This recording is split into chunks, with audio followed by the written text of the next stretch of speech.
Hello, so I'm here to share with you my tip number 6 sa playbook ko that I call Becoming an Effective XP or Becoming an Effective VA.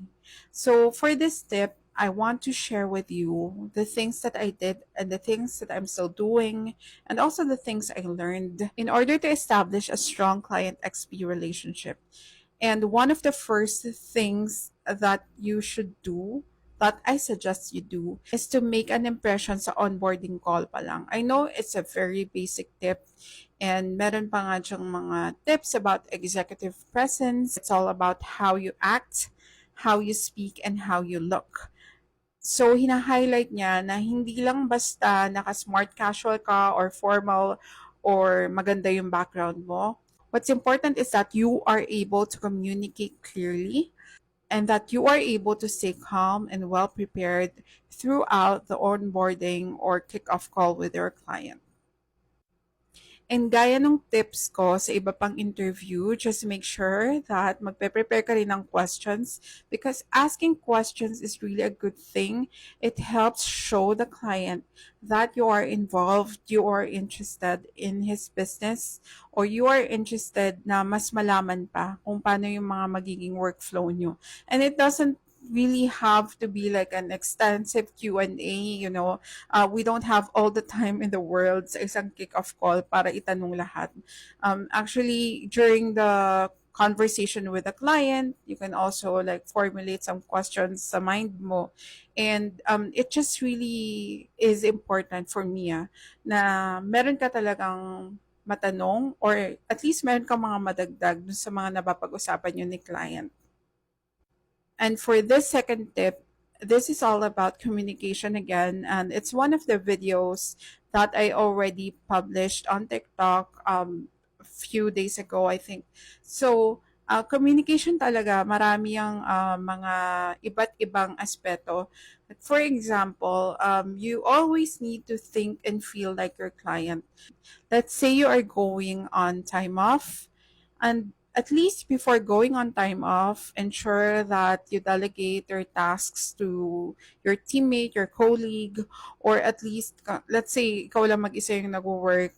Just make sure that you communicate deadlines and objectives clearly with the client, and you also tell him what you plan to do once you are back. And when you are back, at least naman na alam ko mahirap bumalik from vacation, let's say mga 3 days ka na nasa vacation. So, ang mangyayari nun, pagbalik mo, at least try to get a fresh start, make sure to communicate with him kung anong mga priorities mo for that week. And also, it is important to communicate without oversharing, especially pagdating sa mga tasks. And this entirely depends on your client's preferences. But for me, at least for me, what I update my client with are the important parts of the tasks. It's a never-ending learning process kasi meron talaga ako mga updates minsan na hindi naman pala niya kailangan, meron mga updates na kailangan niya pala.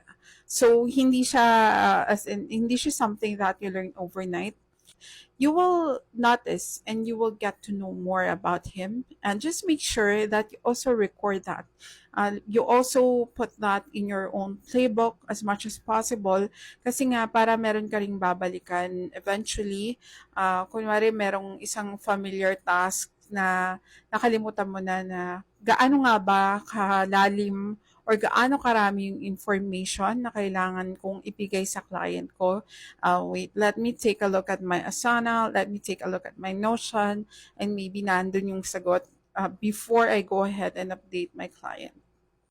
And on the other hand, it's never wrong to over communicate. So, meron talagang mga tasks or projects or updates na sadyang kailangan talaga mag-over communicate ka with the client, and you need to go or dive in further sa details.